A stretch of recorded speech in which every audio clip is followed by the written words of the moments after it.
Good morning students, this is Priya, your science teacher. In this video I will explain you the chapter number 11 of your NCERT textbook, that is light, shadows and reflection. In this chapter we will study about the luminous and non-luminous objects. We will study about the types of object, that is transparent, opaque and translucent. We will study about how to make a pinhole camera, and at last we will study about the mirrors and their reflections. So let's start the chapter. So as you all know that we see many objects around us, for example buses, cars, cycles, trees, animals and sometimes flower. So according to you, how do you think that we can see these objects? We are able to see these objects with the help of light, because the light that is reflected by these objects, it enters our eyes and that we can able to see these objects. So light help us to see these objects. The torch bulb is an object that gives the light of its own. So the objects like the sun, they give out or they emit the light of their own. These are known as the luminous objects. वो objects जो अपनी खुद की light emit करते हैं atmosphere में, उन objects को हम बोलते हैं luminous objects. For example sun है, फ्लेम है, फायर है. These are luminous objects. And the objects like chair, shoe, which do not emit light of their own and they are visible to us because of the light reflected by them. These objects are known as the non-luminous objects. So next is the based on the amount of light that passes through any particular object. The objects are divided into three types, that is transparent object, opaque object and translucent object. If we cannot see through an object at all, it means that when light cannot passes through an object, it is a type of opaque object. For example pen, pencil, notebook, chair, these all are types of an opaque object.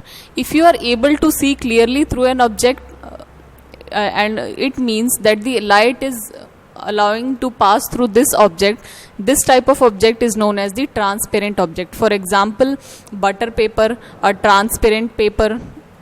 These all are example of the transparent object.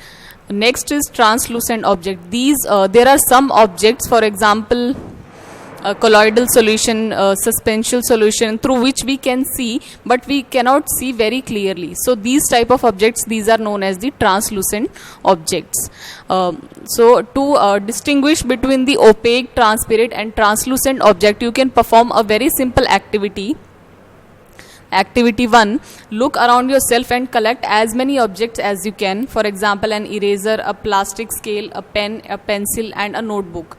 So try to look at something far away through each of these objects. Is light from a far away object able to travel to your eye through any of the objects?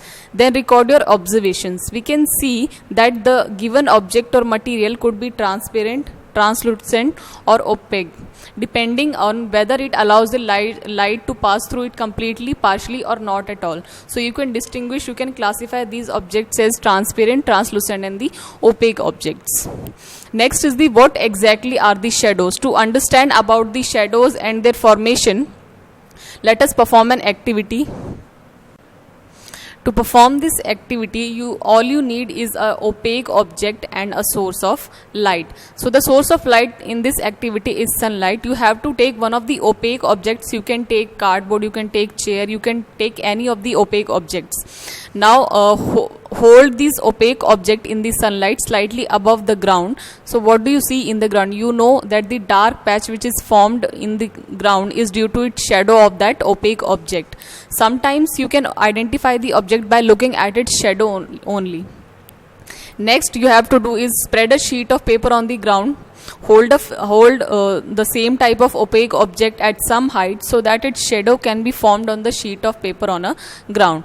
Ask one of your friends to draw the outline of the shadow while you are holding the object. Now draw the outline of the shadow of the object.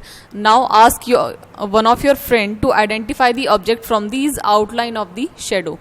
So how many objects are you are able to identify with the help of this outline of shadow? Do you observe your shadow in a dark room or at night when there is no light? This proves that shadow, when there is just a source of light,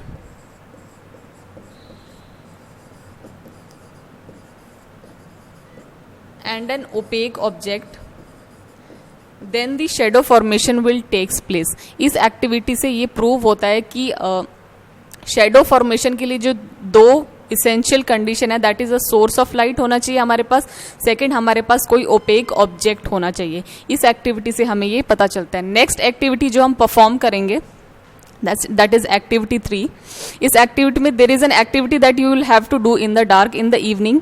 Go out in an open ground with few friends, take a torch and a large sheet of cardboard. इस activity को perform करने के लिए हमें चाहिए एक cardboard, एक torch और एक opaque object. Now hold the torch close to the ground and shine it upward so that its light fall on your friends face. You now have a source of light that is falling on an opaque object. If there were no trees building on any other object behind your friend, would you see the shadow of your friend's head? अगर किसी opaque object के पीछे हमें screen नहीं होता है, हमारे पास screen नहीं होता है, तो शेडो फॉर्मेशन जो है वो नहीं होती। This doesn't mean that there is no shadow. After all, the light from the torch is not able to pass through his body to the other side. ठीक है। नाउ अब इस एक्टिविटी में हम थोड़ा सा चेंज करते हैं, ठीक है, ताकि शेडो फॉर्मेशन जो है वो हो सके। Now ask another friend to hold the cardboard sheet behind your friend. Is the shadow now seen on the cardboard sheet? Thus the shadow can be seen only on the screen. This activity proves that for the shadow formation we need three essential conditions, that is source of light, an opaque object and a screen. Shadow it gives us information about the shape of a particular object, and sometimes the shadow it also mislead about the shape of the object. For example, in figure 11.4 there are few shadows that we can create with our hands and make believe that the shadow of different animals. So with this activity we come to a conclusion that the three essential conditions for the shadow formation is the source of light, an opaque object and a screen, so that the shadow formation can takes place on the screen. To identify the shape of different objects, we can perform another activity which is regarded to the shadow formation. That is, place a chair in the school ground on a sunny day. What do you observe from the chair, shadow of the chair? Does the shadow give an accurate picture of the shape of the chair? If the chair is turned around a little, how does the shape of the shadow change? Take a thin notebook and look at its shadow. Then take a rectangular box and look at its shadow. Do the shadows seem to have a similar shape? Take flowers or other objects of different colors and look at the other shadows, a red rose, a yellow rose for instance. Do the shadows look different in color when the colors of the objects are different? ये activity perform करने के लिए हमें एक chair की ज़रूरत है, ठीक है। एक चेयर को हम थोड़ी देर के लिए एक सनलाइट में रखेंगे और उसकी शेडो हम ऑब्जर्व करेंगे। उसके बाद हम एक नोटबुक जो है, नोटबुक की शेडो हम सनलाइट में ऑब्जर्व करेंगे। उसके बाद हम एक रेक्टेंगुलर बॉक्स की शेडो जो है वो सनलाइट में ऑब्जर्व करेंगे। फिर हम डिफ्रेंशिएट करेंगे कि जो नोटबुक और रेक्टेंगुलर बॉक्स है उसका शेप जो है वो शेडो के जो सनलाइट के अंडर जो है वो उसका शेप है वो सेम होता है या नहीं। नेक्स्ट हम लेंगे कुछ फ्लावर्स लेंगे, जैसे रेड रोज लेंगे, येलो रोज लेंगे, ये ऑब्जर्व करने के लिए कि शेडो का जो है वो कलर चेंज होता है या नहीं। सो इस एक्टिविटी के थ्रू आप ये ऑब्जर्व कर सकते हैं कि जो शेडो जो है वो सेम कलर की होती है, ब्लैक कलर की होती है in all the objects, whether it is a rose और whether it is a chair, whether it is a table, ठीक है। Second, take a long box and look at it shadow on the ground. When you move the box around you may see that the size of the shadow changes. When is the shadow of the box the shortest? When the long side of the box is pointed towards the sun, or when the short side is pointing towards the sun. Next आप एक rectangular box है वो उसकी shadow observe करने के लिए हम उसे सनलाइट के नीचे लेके जाएंगे, ठीक है। उसके बाद जो ब्रॉडर साइज है उस रेक्टेंगुलर बॉक्स की वो हम सन की साइड करेंगे, फिर हम उसकी शेडो ऑब्जर्व करेंगे कि शेडो का क्या शेप आता है, ठीक है। सेकंड हम जो करेंगे वो उसकी जो शॉर्टर साइड है बॉक्स की वो हम सनलाइट की तरफ करेंगे, एंड देन उस शेडो का जो साइज है वो हम फिर ऑब्जर्व करेंगे. So you have to observe that when is the shadow of the box is the shortest and when is the shadow of the box is the longest. ये आपको पता चलेगा जब आप ये एक्टिविटी जो है सनलाइट के अंदर परफॉर्म करेंगे. So you will be able to answer all of this questions after performing this activity. Next is the pinhole camera. A pinhole camera. To make the pinhole camera and to understand its importance, let's perform an activity. इस activity में हम एक pinhole camera बनाएंगे. Pinhole camera बनाने के लिए आपको चाहिए 2 कार्डबोर्ड रेक्टेंगुलर बॉक्सेस, ठीक है, एक tracing paper and a seizure.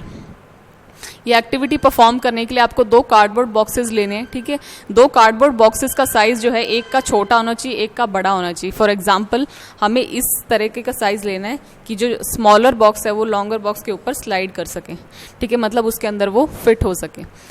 Take 2 boxes of cardboard such that one can slide into another with no gap. ठीक है, उनके बीच में कोई गैप नहीं होना चाहिए दोनों बॉक्सेस के बीच में. On the opposite face of the larger box make a small hole in the middle. Larger box के हमें दोनों बॉक्स का जो एक फेस है वो ओपन रखना है, जैसे इस पिक्चर में फिगर 11.5 में सी डायग्राम में हम देख सकते हैं, ठीक है. जो लार्जर बॉक्स है उसके जो क्लोज्ड साइड है उस साइड पे हमें एक होल करना है, ठीक है. In the smaller box cut out from the middle a square with a side of about 5 to 6 centimetre. जो स्मॉलर बॉक्स है कंपैरेटिवली उसका जो क्लोज साइज है उस पर हमें एक रेक्टेंगुलर शेप जो है, हमें एक स्क्वायर बॉक्स छोटा सा हमें काटना है अबाउट 5 to 6 सेंटीमीटर का. Cover this open square in the box with a tracing paper. इस होल को हमें ट्रेसिंग पेपर से कवर कर लेना है, ठीक है, ताकि एक ट्रांसलूसेंट स्क्रीन बन जाए पिन होल कैमरा की. Slide the smaller box inside the larger one with the hole in such a way that the side with the tracing paper is inside. Your pinhole camera is ready. So smaller box है वो हमें larger box के अंदर fit करना है, और जो हमें इस तरीके से फिट करना है कि जो ट्रेसिंग पेपर वाली साइड है, जिस जगह पे हमने ट्रेसिंग पेपर फिट किया है स्क्रीन में, इस होल में, वो अंदर की तरफ आए. इस तरीके से आपका एक पिन होल कैमरा जो है वो तैयार हो चुका है. अब इस पिन होल कैमरा में इमेज फॉर्मेशन कैसे होती है वो हम देखते हैं. Holding the pin hole camera look through the open face of the smaller box. You should use a piece of black cloth to cover your head and the pinhole camera. Now try to look at some distant objects like tree or a building through the pinhole camera. Make sure that the objects you wish to look at through your pinhole camera are in bright sunshine. Move the smaller box forward and backward till you get the picture on the tracing paper pasted at the other hand. Pin hole camera में किसी object की जो image formation के लिए हम देखते हैं smaller box जो ओपन साइड है वहाँ से हम ऑब्जर्व करना शुरू करते हैं, ठीक है. हमें जब तक उस पर्टिकुलर ऑब्जेक्ट की जो इमेज है वो क्लियरली नहीं दिखती, हम उसे एडजस्ट कर सकते हैं by moving the smaller box inside and outside, ठीक है. हमें उन चीज़ों को ऑब्जर्व करना है, उन ऑब्जेक्ट्स को हमें ऑब्जर्व करना है जहाँ पे सनलाइट उनके पास पहुँच रही है, ठीक है. सनलाइट की प्रेजेंस में ही हम उस ऑब्जेक्ट को पिन होल कैमरा के थ्रू हम ऑब्जर्व कर सकते हैं. Are this pinhole images different from their shadows? Look through your pinhole camera at the vehicles and people moving on the road in the bright sunlight. Do the pictures seen in the camera show the colours of the objects on the other side? Are the images erect और upside down? So जब आप pinhole camera से इन objects को observe करेंगे then you will be able to answer this question that is the image erect, ठीक है. जो हम इमेज हम ऑब्जर्व कर रहे हैं उसे हम स्क्रीन पे ऑब्टेन कर सकते हैं या नहीं, वो इरेक्ट है या वर्चुअल है, अपसाइड डाउन है या स्ट्रेट है, कलर्ड है या ब्लैक कलर्ड है, ठीक है. सो ये सब आपको पता चलेगा अगर आप एक पिन होल कैमरा के थ्रू इस एक्टिविटी को परफॉर्म करेंगे. So let us now image the sun with your pinhole camera. We need a slightly different setup for this. We just need a large sheet of cardboard with a small pinhole in the middle. Hold the sheet up in the sun and let its shadow fall on the clear area. Did you see a small circular image of the sun in the middle of the shadow of the cardboard sheet? Look at these pinhole images of the sun when an eclipse is visible from your location. Adjust your pinhole screen and to get a clear image before the ellipse is to occur. So pin hole camera के through आप सन images भी observe कर सकते हैं when during solar eclipse, ठीक है, कि solar eclipse की जो फॉर्मेशन है धीरे धीरे कैसे होती है उसे आप पिन होल कैमरा के थ्रू ऑब्जर्व कर सकते हैं. बट ऑलवेज रिमेंबर कि आपको डायरेक्ट जो है आई कांटेक्ट एक्लिप्स के साथ आपको नहीं करना है. तो आप सन को ऑब्जर्व करने के लिए उस पिन होल कैमरा को एडजस्ट कर सकते हैं, उसकी क्लियर इमेज लेने के लिए इनसाइड और आउटसाइड उस आप स्मॉलर बॉक्स को एडजस्ट कर सकते हैं, जिसके थ्रू आप सोलर एक्लिप्स की जो इमेजेस है वो आप ऑब्जर्व कर सकते हैं. So with the help of this pinhole camera you can see that sun gradually it becomes darker as the eclipse starts.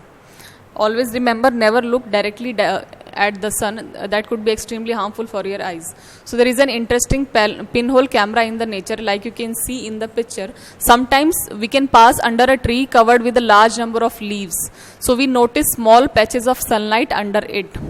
Figure 11.6 में आप देख सकते हैं कि हमें छोटे छोटे पैचेस दिख रहे हैं सनलाइट के, ठीक है, which are passes through the leaves of the trees. These circular images, these are in fact the pinhole images of the sun. तो ये जो images हैं, ये sunlight के जो patches हैं, ये एक pinhole camera की तरह काम करते हैं, जिससे हम sun की image जो है easily observe कर सकते हैं. These gaps between the leaves, they act as a pinhole. These gaps are all kind of irregular shape, but we can see circular images of the sun. Try to locate images of the sun when an eclipse occurs next. ठीक है, तो इससे ये भी एक natural pin hole camera की तरह काम करता है. ठीक है, तो नेक्स्ट पॉइंट ये आता है कि पिन होल कैमरा से जब हम कोई ऑब्जेक्ट ऑब्जर्व करते हैं तो हम उसे तभी देख पाते हैं अगर उसके ऊपर सनलाइट जो है वो आ रही है, या कोई भी लाइट सोर्स है वो उसके आसपास है. ठीक है, मतलब क्या है कि जो सोर्स ऑफ लाइट है, लाइट जो है वो हमेशा स्ट्रेट लाइन में ट्रैवल करती है. ठीक है, अगर लाइट स्ट्रेट लाइन में ट्रैवल करती है तभी हम पिन होल कैमरा के थ्रू किसी ऑब्जेक्ट को ऑब्जर्व कर सकते हैं. ठीक है, so to prove this fact that light always moves in a straight path, we have to perform an another activity, that is activity number 6. ये एक्टिविटी परफॉर्म करने के लिए all you need is a pipe and a candle. ठीक है, now use a piece of pipe और a long rubber tube, light a candle, fix it on a table at one end of the room. Now standing at the another end of the room, look at the candle through the pipe. Is the candle visible? Bend the pipe a little when you are looking at the candle. Is the candle visible now? Turn the pipe a little to your right or left. Can you see the candle now? What do you conclude from this? ये activity perform करने के लिए आपको एक candle light करनी है. ठीक है, और उस कैंडल को आपको एक स्ट्रेट पाइप से, एक स्ट्रेट रबर ट्यूब से, किसी से भी आप ऑब्जर्व कर सकते हैं. ठीक है, उस स्ट्रेट पाइप से जब आप कैंडल को ऑब्जर्व करेंगे तो आपको कैंडल लाइट इजीली विजिबल होगी. लेकिन जब आप उस पाइप को थोड़ा सा बेंड कर देंगे, उसके बाद आप कैंडल को ऑब्जर्व करना स्टार्ट करेंगे तो आपको वो कैंडल विजिबल नहीं होगी. सो इस एक्टिविटी के थ्रू ये प्रूव होता है कि जो लाइट है it only travels in a straight line. That is why जो ओपेक ऑब्जेक्ट्स हैं उनकी शेडो फॉर्म होती है जब लाइट और ओपेक ऑब्जेक्ट के बीच में कोई ऑब्स्ट्रक्शन आ जाता है, तभी शेडो फॉर्मेशन होती है. So I hope you will understand the shadow formation and the distance of and the travel of light, कि लाइट हमेशा स्ट्रेट लाइन में ट्रैवल करती है और शेडो फॉर्मेशन तब होती है जब ओपेक ऑब्जेक्ट और सोर्स ऑफ लाइट के बीच में कोई स्क्रीन आ जाती है, कोई ऑब्स्ट्रक्शन आ जाती है, तब शेडो फॉर्मेशन होती है. ठीक है, नेक्स्ट आता है mirrors and the types of reflection. Mirrors and the reflection. As you know that we all use mirrors at home. ठीक है, जब when we stand in front of mirror we will see the image of ourselves because of the reflection. ठीक है, जब हम mirror के सामने खड़े होते हैं तो हमें अपनी खुद की इमेज दिखाई देती है, क्योंकि हमारी जो मिरर से जो रिफ्लेक्ट होके जो इमेज, मिरर के अंदर जो इमेज बन रही है वो रिफ्लेक्ट होके हमारी आई में एंटर करती है, and because of that we will able to see our image. So reflection जो है depending on the object, reflection 2 type के होते हैं जो कि आप हायर क्लासेस में पढ़ेंगे, रेगुलर और इरेगुलर रिफ्लेक्शन. ठीक है, जो कि स्मूथ सरफेसेस और रफ सरफेसेस में होते हैं. ठीक है, तो रिफ्लेक्शन को समझने के लिए हम एक छोटी सी एक्टिविटी परफॉर्म करते हैं. ठीक है, एक्टिविटी 7 और 8, इसमें से आप कोई भी एक एक्टिविटी परफॉर्म कर सकते हैं. तो हम एक्टिविटी 8 पे फोकस करते हैं. ठीक है, firstly fix a comb on one side of a large thermocol sheet. ठीक है, हमें इसके लिए एक थर्मोकॉल शीट लेनी है, जैसा कि आप पिक्चर में देख सकते हैं. ठीक है, उसके एक साइड पे हमें मिरर फिक्स कर देना है. ठीक है, उसके बाद एक साइड पे हमें सोर्स ऑफ लाइट लेना है, जो कि हम कुछ भी ले सकते हैं, टॉर्च ले सकते हैं, कैंडल ले सकते हैं.